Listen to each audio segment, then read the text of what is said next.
going on, everybody? I am the JJ. No. He's No. I'm MetaMark. And MetaMark is going to join us for trivia later in this, and you'll also probably see him for Anna Mondays this week.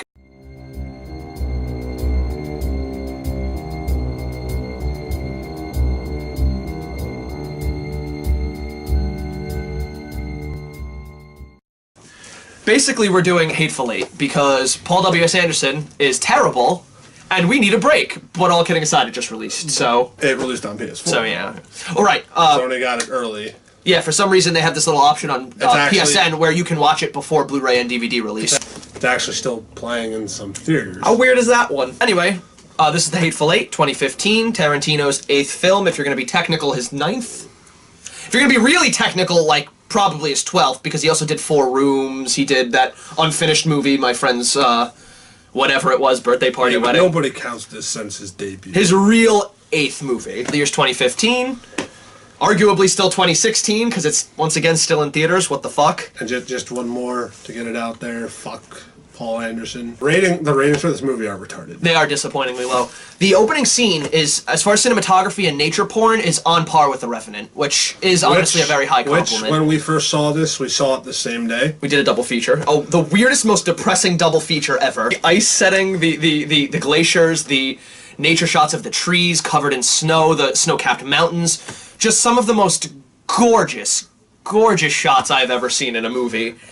And they go for the right amount of time. They held on some of them, but they needed to be held on, like that statue at the Well, it still comes out. It's like zooming out. So right, it's not necessarily a stagnant shot. That's true. Yeah.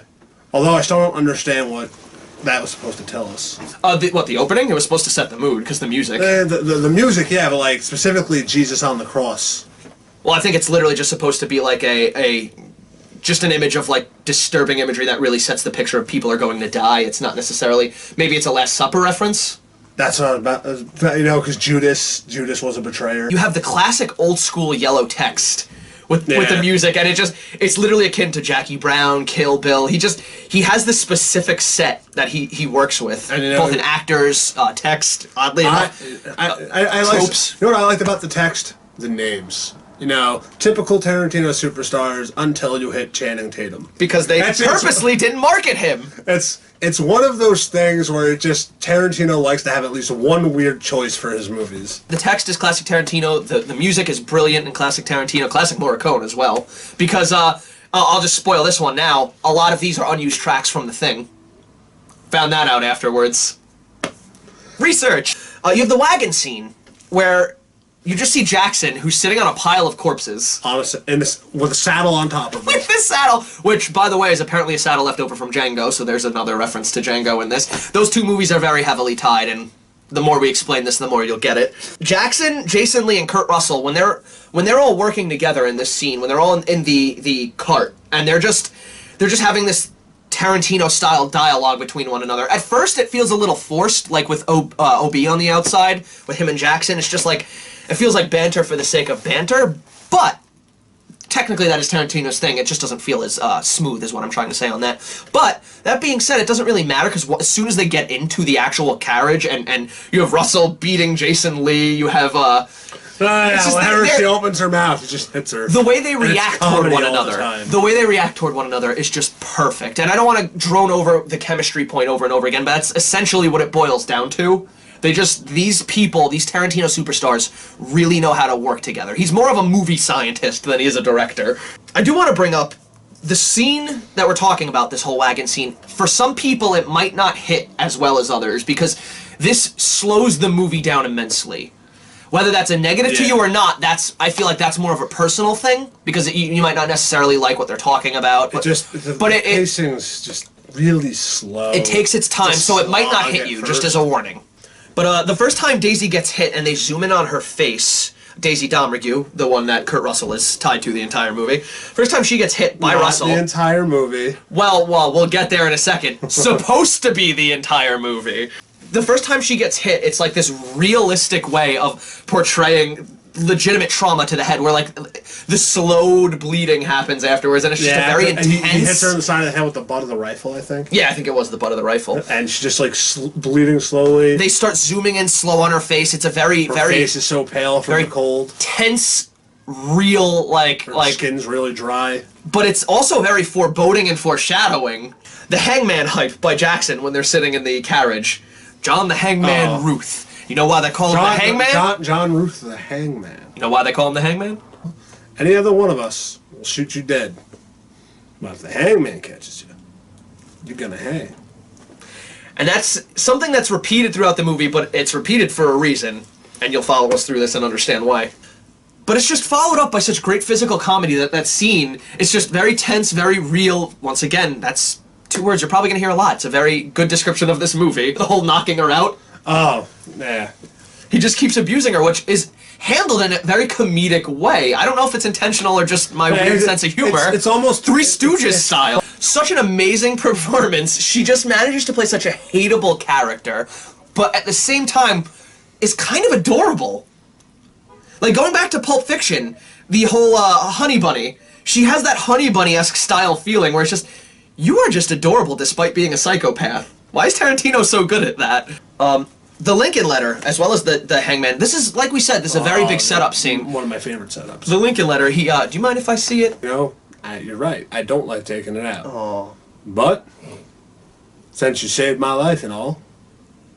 And you just see the joy and childlike wonder slowly grow in his face from being so disappointed. If that doesn't become like a gif or a meme or a reaction from this, like, I don't know what will. The Lincoln Letter setup lends us into more Three Stooges style comedy where he physically knocks her out of the thing, which drags the carriage, which physically drags Kurt Russell with them. I love that whole scene. It's just like Kurt Russell shows her, you know, hey, this letter is from Lincoln. He just spits on it. And the funny thing is he understands it. That's what's so awesome about John Ruth. And that line comes back, the whole I'm gonna laugh when he does line, so that's definitely important to put in. There's a lot of full circle moments in this movie, and that's a big one, the whole Hangman line. But we're gonna bring up the whole he says specifically. That's the next thing I was about to bring up. In one scene, he says specifically how, like, he's not going to uncuff her from himself, essentially, until he gets her to a Red Rock jail. And Red Rock is apparently right off in a random ditch of snow, right off the carriage. That's Red Rock now. Yeah, because he instantly falls off and uncuffs him. He uncuffs to fix his arm. It's like, that's not what you just said. And you know, any other criminal would have tried making a run for it, but you know, blizzards and all. Yeah. The shot right after completely shows it though, because the carriage is right here and the storm is right here. They're literally just outrunning it. Yeah. So the next scene, if you had any questions for that, instantly gets in a goddamn wagon. So if she ran on foot, she would have been. She ran on foot, she was probably dead. Yeah. When Hangman uncuffs Jackson due to Goggins, because later on the whole like gun thing. Remember when Jackson gets on, he takes his gun, cuffs him. You know, I don't trust you. Sorry. Goggins comes in and it's like, well, I definitely don't trust that fucking guy. Senpai noticed me. That's pretty much Goggins in a nutshell. So it's like, I fucking doing that. You know, 8,000 sounds real nice to what was the line? To a black bounty hunter, but 18,000 sounds a lot better with a partner, or something like that. Yeah. Well, that's the thing. And then he's like assuming he's working with the random guy coming down the path. That's a major thing about this movie that I really appreciate, the step-by-step thought process of it. And I think that's why it translates to almost 3 hours. He rules everything out fairly, and everything in this movie is reasonable. They take their time and they break it down, probably better than the audience is able to, thank God. But speaking of Goggins and Jackson, let's go into that a little more, because I really like them as far as chemistry. Goggins comes off as like this... super excited, just... It doesn't matter if, like, he's racist or anything, because he just comes off as a huge fanboy. Like, even if he well, I don't think it doesn't matter. I think this movie does show it doesn't matter, but it's not a major element. It almost takes a backseat to the fact that he's just raised that way, and he finds these figures interesting. He's raised that way, but he loves these figures. It doesn't matter if they're on another side. Absolutely. He was just so excited. But it's fun to see them go back and forth over their sides in the Civil War, but once again, it's sort of like a backdrop. It's not focused on that race is the main issue. here. It's more along the lines of, this is an issue, you know it's an issue, I'm not going to focus on that. We're focusing on the bickering of sides. Yeah, the idea that, you know, everyone fought for their own reason. I feel like Tarantino's sort of playing with the ideas of racism here, because you sort of think Sam Jackson, just because of all the movies we've seen about this topic and this time period, like you sort of feel bad for him, but then you literally see Mannix in the end, he can't shoot an unarmed man. Sam Jackson fucking kills everybody. Around 35 minutes in, we arrive at Minnie's, finally. And Minnie's haberdashery, where the meat of the plot takes place, and legitimately the rest of the movie. I just think this is one of the best sets in movie history. I would easily put this down as one of my favorites. Top 10 easily, maybe even top 5. Everything has a nice little reference. There's a reference to Django. He has a little vest in there. And the staging in this fucking place is just legitimately top-notch. When you're seeing two people in focus, you can see in the background, you see other people doing what they're supposed to be doing. And it's just like, well, one, that probably sucked for the actors because they were constantly having to be on set regardless of whether they're the focus of the scene or not. In an actual blizzard. Storms. And it's just, yeah, that's torturous, but the way it comes out, it's worth every second of it. Probably not to them, but for me, who didn't have to do a single fucking second of that, do it again. One of those movies where it's like, yo, this is a Tarantino film? Yo, my agent's telling me that Tarantino's looking for me to... Yo, I'm doing it. It's Tarantino. And then you suffer because it's Tarantino. And then you suffer because you get stapled with a borderline racist character. You know who I'm talking about? Steven? Yeah. But it's just like, you can really see Dern and Roth, the perfect example of staging in this is Dern and Roth are, man, if there's one they're just sitting on either side. Dern and Roth are just sitting on either side, and you just have Kurt Russell walk up to talk to them, and he steps right in between the two chairs, and it's legitimately the perfect full shot. You see, like, here, and here is all filled up, and that's how you direct. That's how you should, once again, fill your shot. I just want to point out, Bruce Dern is just, I think, one of the most capable actors in terms of playing a hateful, angry, pissed-off old man. Tim Roth's character, because you really get to meet him when they finally get to Minnie's, and he's just so fucking charming. Just everything about his light British accent, which isn't his actual accent. I'll just spoil that one now. Later on, you get the real fucking accent, and it's like that old style Tim Roth from fucking Reservoir Dogs. That old style. I'm so sorry for offending all English people. Tim Roth's character is just so charming. Oswaldo Mowbray apparently is his name. I racistly thought it was Mulberry. First I thought it was Murbury. I thought it was Mowgary at one point. Then it's Mowbray. It's actually Mowbray. Like, I was hoping it was a name like that was intentionally wrong each time, and you don't know. Because he just screws it up because he's that would have been a fun little character quirk. Maybe it isn't. We're just terrible at what we do. But I like this scene because you get the Hangman meeting the Hangman.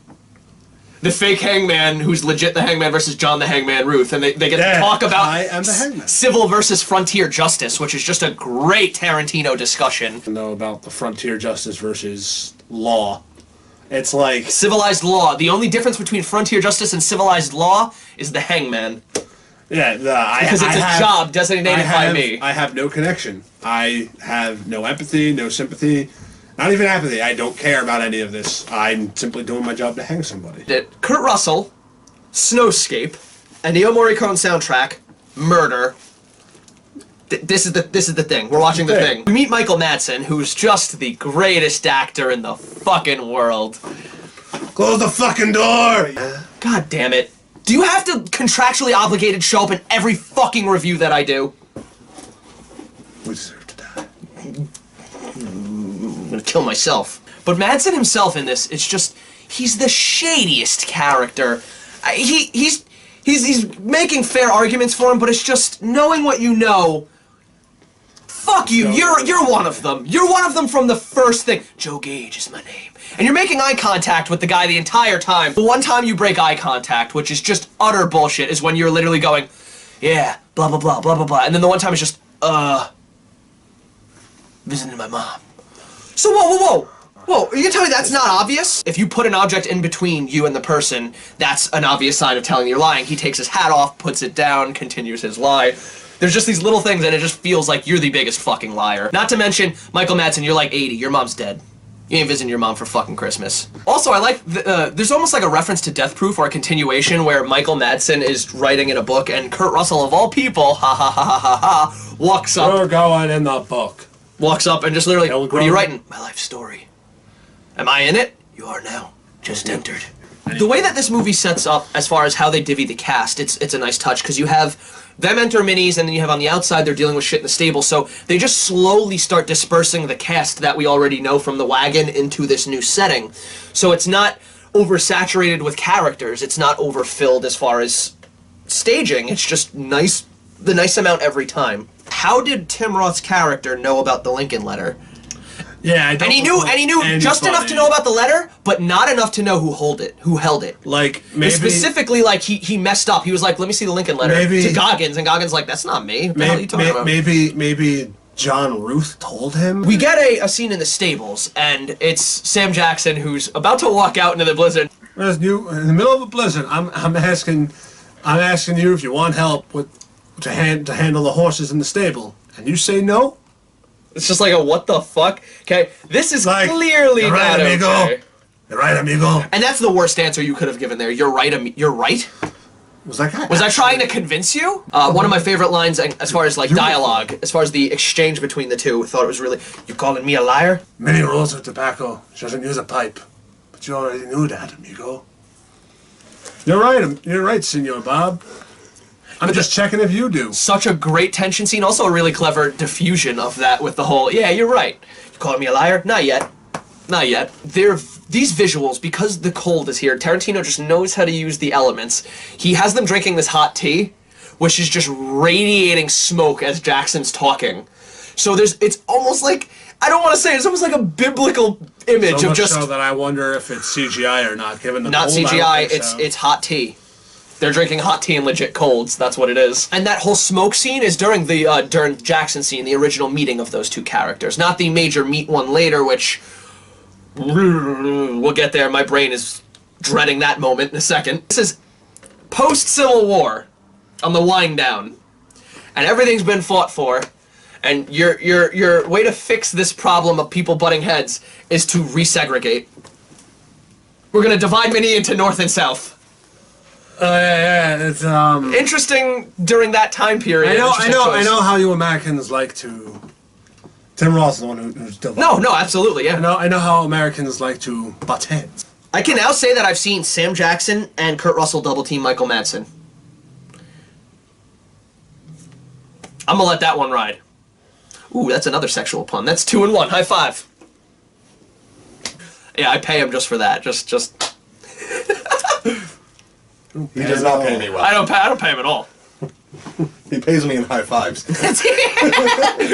You were on screen! Specifically, the scene I was mentioning is, Ruth is going around collecting the guns. Once again, intelligent thought process. Very slow, methodical, and relatable, because it's, either what you would do or something smarter. I have to spend a couple days in this shack with a bunch of strangers. Goes around collecting guns. The first person he goes to, I'll give you 3 guesses. Who's the first person you go to collect a gun from in that room? It's Michael Madsen. He did the right... It's Michael Madsen. You gave me too many guesses. Maybe it's because Russell himself seems the nicest out of this group, but when Hangman finds out that the letter was fake, the Lincoln letter... Oh, that's just one of the most heartbreaking moments for me in this movie. Yeah. It's just, what? Did I hurt your feelings? I hurt your feelings? As a matter of fact, you did. Oh, but yeah, I just actually feel bad for him, which... No one else in this scene should you feel bad for. They're all pieces of shit. It's the Hateful Eight. And Kurt's one of those Hateful Eight, which is weird to me. He's 7.5. In this conversation, you can actually hear the winds of this change. The tables turn. You hear that right when it happens in the scene, which was a nice touch. And I haven't seen that done in anything. This movie does a lot of really subtle sound bites in the background. Was it the squirrel when it was with Bruce Dern, or... Yeah, it was. It was with Jackson and Dern. My mistake. It was with Jackson and Dern. When he starts telling him about his boy.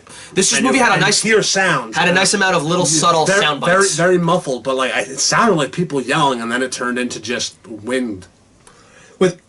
With each line of his speech, he gets more and more despicable. Jackson during that speech. Yeah. It starts out nice. He just seems like he's actually sitting down. Would you mind if I sit and eat with you? Talking with. Yeah, bro. Come share war stories with me. I made your son suck my dick, then killed him. Yeah. What the fuck, bro? This is the point where you just this is the point where you realize You know, Major West is just as despicable as everyone else here right now. Probably more so, because they all probably got blankets. But that's the worst part is it transferred from, he started begging for his life, and it's not even his life anymore. He started begging for a blanket. Listen. All he wanted was a blanket. No blanket. Like, that line I quoted, because that's one of the most fucked up quotes ever. 2 words. No blanket. It's one thing if you're gonna tell a man, Fuck. you're gonna tell a man you killed his son, and immediately bring up how his son was headhunting on you. I really like the juxtaposition, because we go from this, like, ultimate high of highs to Daisy playing the guitar, and it's this beautiful wind-down, almost fantasy-like tavern-style song, and it just slows everything down. It's right after that. Who's got a secret? That's the thing. It starts the new chapter and everything, which, if you didn't see the road show, which I didn't, the intermission's right here. It's right at the end of the speech, so at the ultimate high, you get to go out, you get to relax, and then you come back and you wind down from this beautiful song. But even without it, it's just the perfect juxtaposition. It's a nice song, and then she ends it with, "You'll be dead behind me, John.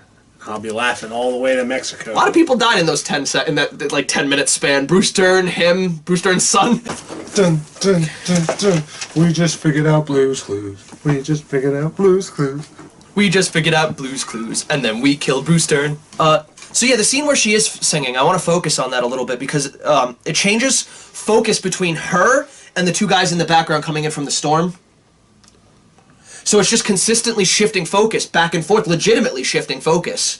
Like, it's not the weird shot. When she's playing the guitar. Oh, when she's playing, okay. Yeah, you have the 2 guys coming in from the storm after doing that quick little thing, and then you have her playing the guitar and just focus on her, focus on them, focus on her, focus on them. And normally in Tarantino, when you want dual focus, he usually does that weird shot that we talk about.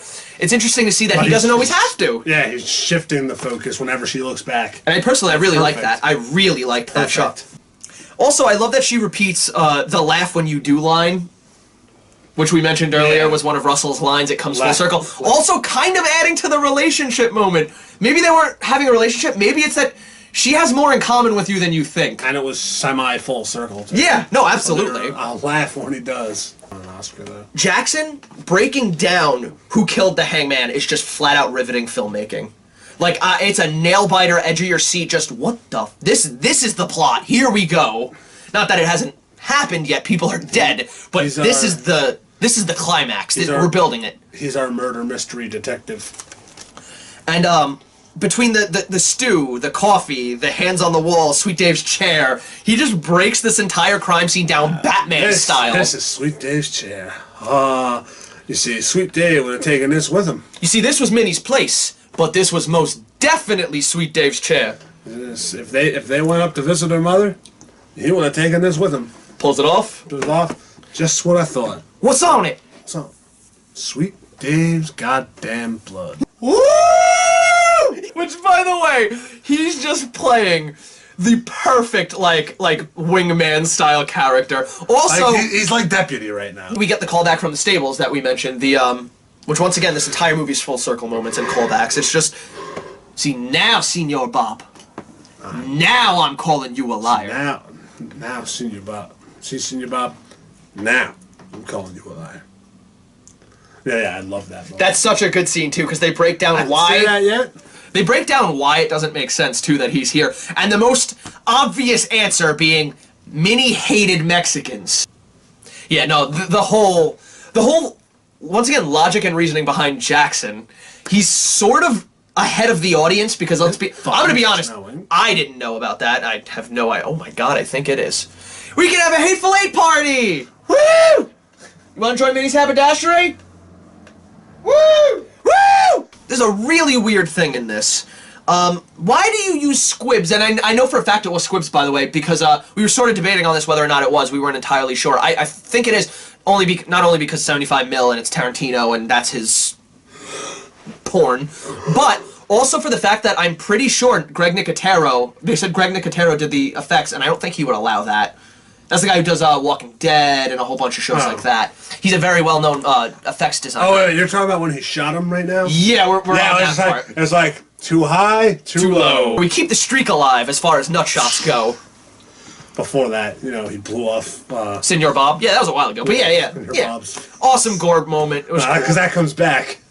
Oh, yeah, that's right. Touche. Good save on that. But I'm talking about specifically the secret players revealed. A specific actor that we meant, it's Channing Tatum. It's Channing Tatum. Fuck you, it's Channing Tatum. Put it together. Oh, which, by the way, Sam Jackson getting shot in the nuts, just want to say that's a full circle moment / karma being a bitch. Since the whole blowjob scene, I'm kind of an idiot. I just put that together the second time I watched it. You bushwhacking castrator. You bushwhacking, sack shooting bitch! Now, even though he hated him previously, Goggins, he can't bring himself to shoot Joe Gage. And even though Gage is the one without a gun, and he's been saying the entire movie, I'm gonna shoot you if I get the opportunity, he can't shoot an unarmed man. We'll get there, hillbilly. And that just shows, one, that he probably is the sheriff, or two, that he's just genuinely not as hate-filled as these other people, and it's literally a generational thing. Like, it's like he doesn't hate these people, it's just his dad is a hate-filled person, so it's sort of passed on. Pre-Blizzard minis is a really great non-linear storytelling moment, because you gotta clarify it somehow. You gotta fit it in that Tarantino staple. You know, that's another complaint before we move on, is Tarantino's narrations in this were... Yeah, they were bad. They were pretty bad. He just sounded like some He's good. Reading That's the thing is, I don't feel like he was bad. I feel like the writing behind it was bad. Like, he was trying to be all like, hey, I'm a friendly narrator, and I'm gonna say things that narrators don't normally say, and it's like, yeah, it's usually for a reason. Love Tarantino, though. If he could get a paycheck another way, let him get it. Who gives a fuck? Didn't ruin it. But, yeah, now what are we on? Going back, Minnie's pre-storm, where you see the four guys, they're building tension throughout that scene. They're just going throughout Minnie's. They pull up Zoe Bell on the cart. And it's just that whole scene from beginning to when shit goes down is similar to the milk scene at the beginning of Inglourious Bastards. It's just expert tension building. It's consistently building up to the point of where you think it's going to break, and then it keeps going, because it's like, it's playing with what you think is going to happen. I thought it was going to break the second fucking Madsen asked for those fucking peppermint sticks. Oh, yeah. The thing is, because they're so nice and fun-loving, and as you've just said, the word cute, you feel bad when the shit goes down. Especially Sweet Dave, who gets fucking brutalized, comparatively. Yeah, it just sort of happens, too. She asks him, like, a question, and then just pulls out the gun. She gets it right in the head. At least she died quick. I'm talking about Minnie. It's just like... That's what I'm talking about. She gets it in the face. Actually, whoa! She died quick. The other one got shot off a ladder, and the other one got stabbed multiple times. It looked to be the lung area. The black guy got shot through the door. And then drags himself in the cold snow, which, that's... into, like, the outhouse. That's nice and quick. Griswold? It was Grouch. His name was Grouch. Grouch Douglas. I wrote it down Grouch on Douglas. the top because this is literally... I'm convinced that's Michael Madsen's real name, and his acting name is Michael Madsen. His real name is Grouch Douglas. Thank you for telling me that, movie. Douglas. The scene where they are dying, I mentioned before, it's hard to watch, not just because they're nice and shit. I want to bring up that it's interesting that characters that have been in the screen for less than 10 minutes, probably, they actually have an impact when they die, and you don't normally see that. Yeah, but the impact mostly comes from, they're just people who are living their life, I think happy, it also... doing their chores or responsibilities, and then they get... Well, it's also they technically pre-existed because of Jackson with his continual... They got dragged into something that they were not involved with. Absolutely agree. Absolutely. I kind of brought that up before, yeah. They were literally innocent bystanders. But once again, I think it goes even deeper than that, because I feel like Jackson consistently bringing up, Minnie did this, Minnie did that. You almost get a sense for, like, as far as, like, you kind of feel them a little bit more. It's like they've been there the whole time rather than just popping up. That's because to the characters, which is also good writing. They do exist. This is a place. Everyone knows about Minnie's haberdashery. So maybe that's why it hits a little bit more as well. Everyone knows about Minnie's haberdashery. Channing Tatum, man. Oh my when he's talking to Bruce Dern. Oh my god. That is legitimately, I think, the best role I've seen him in. I don't know these people. I don't give a damn. Bruce Dern's answers are amazing. It's just, I'm an old man. You can just replace his entire spiel with, I'm an old guy. Fuck them and fuck all of Wyoming. And fuck you while we're at it. It's just like, that's a good answer. Good answer. It's just the way he's having this conversation about his life, though, because it's literally just treated like a regular conversation. It's literally just, so you wouldn't do anything to get in my way, right? And it's just how nonchalant, calm, and just fucking devil-like he is about this. He should play more villains. So we'll move on. We're not going to talk about every little bit of this, because this is a murder mystery, and you should enjoy the atmosphere while you can have it. So I want to skip a little bit, go over to the, he gives up. Oh my god. My favorite quote in the movie is here. You're gonna come out from that basement, I'm gonna blow this bitch's head off. 1, 2, tosses. Alright, I'm coming up. Alright, he's giving up. He's gonna, no. Wait. Toss the other gun up here. I don't have another gun. You better shit another pistol or we'll shoot this bitch in 2 seconds. I'm gonna shoot this bitch. And then just like a good pause, and then the gun comes flying. Which is just, it's the perfect comedic timing, the perfect pause, the perfect, literally everything. It's still fucked up, despite knowing who these two people are, to see a brother's bits all over a sister's face. I don't care who they are, I don't care what they've done, that still disturbs me personally. What to say? He was giving up! No, but what did he say to her before he got shot? Oh. How you doing, troublemaker, or some shit? Yeah, it's like an adorable brother moment, which just makes it even worse. Daisy making the offer to Goggins is a really good scene. Not just because the camera, which is really well done, it's a rotating camera, getting that feeling of uneasiness in the air. You know what I'm saying? It's just that very sinister spin, basically. And not only is that there, but you gonna make a deal with this diabolical bitch? You're gonna make a deal with this slow-mo. diabolical bitch? You have more of a question on that, which was amazing. Bitch. Goggins just listening the whole time. Once again, perfect expert level tension building with the chair, passing out, the whole him actually listening to it rather than just telling her no, which, let's be honest here, we know he was gonna say no. I'm gonna, what would he say? It's like, I wanna hear this bitch out. I wanna hear this bitch out. She ain't got nothing to sell. But his denial is just great acting on his part. This better be Walton Goggins' breakout role. And then another favorite of our lines, but it's not comedy, it's more of an actual serious line, but it's the, we're gonna die. Got no say in that. We're gonna die, white boy. Got no say in that. What we do have a say in is how that bitch dies. And then it's like, literally, you can tell they have this sense of oh God, what's the word? They feel responsible for almost carrying out Ruth's orders, the hangman, because they technically... And mix of frontier justice meets the law. Yeah, they technically didn't help him not die, so I guess maybe there's a sense of guilt for that. There's probably a sense of once again gratitude, which they say for saving our lives.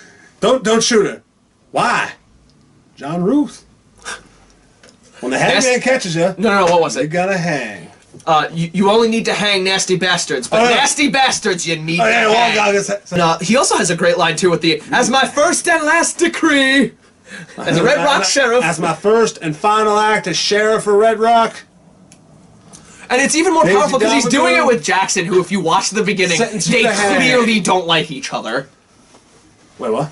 You could tell that it's even. I feel like it's even more powerful because you could tell that him and Jackson have their negatives. They have their things that they don't get along with. So these two specifically teaming up to do it. Just like a mutual respect. That's what it is. Yeah, it's just like we're putting our differences aside to hang this bitch. This bitch deserves it. In the name of John Ruth. I think it was a genius moment because it wasn't originally intended to be the full circle moment, but they end the movie with the Lincoln letter. It originally wasn't supposed to come up again. It wasn't? No. He made a real good call in the end to make that come back, and it's just, that's cool. It's almost the nice touch. No. I see that, and you finally get to hear the full letter. Which was, once again, a nice touch, ironically. And you are credit to your race, yada yada. Mary Todd's calling. Old Mary Todd. Old Mary Todd. Mary Todd, huh? It's a nice touch. Crumples it up, throws it behind him, and it's just the letter itself covered in blood. And move over, so you want to scoot over, you want to come in for some trivia? Sure.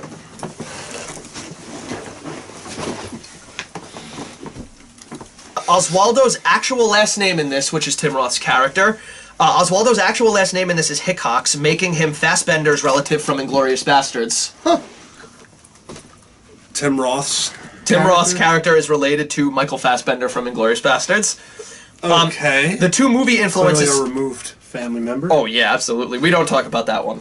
He was your Uncle Jerry's a weirdo. Just leave him alone. This movie actually started as a sequel to Django called Django in White Hell, which is why all these Django references are in it. Which is why Black Man White Hell is the final chapter. There's a bunch of things that very obviously hint at this starting as, in its very base stages, a Django sequel. Sweet Dave once owned Minnie before the war, and that's written in the written script.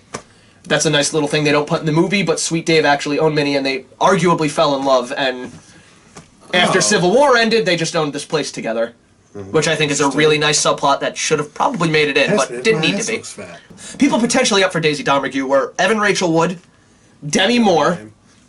Demi Moore would have worked. Hilary Swank, and Hilary Swank would have worked. And my personal favorite, Gina Davis. I want that one so bad. That's the weirdest one here. Be in more, Gina Davis. That's the weirdest one here. I still see it working. Did we cover that even though it's not a sequel, it's actually the same exact universe as Django? Yes, I brought that up. Okay. The Daisy song in Minis, which is performed, it's actually performed live by Jennifer Jason Leigh. I figured. Yeah. Both there, and if you listen to the soundtrack, you can hear the doors from the scene actually slamming and stuff like that because they just put it straight on the album live.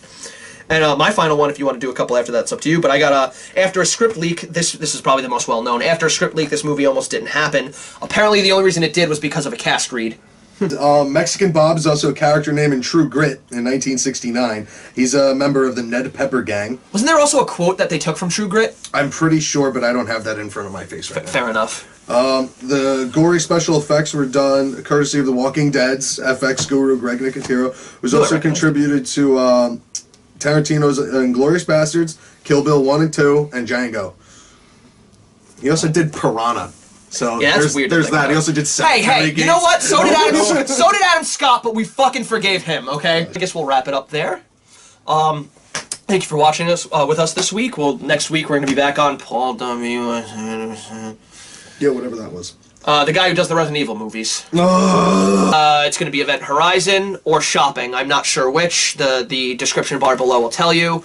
Thank you for joining us. If you can, hit like and subscribe. Please be Event Horizon, because at least I like Lawrence Fishburne.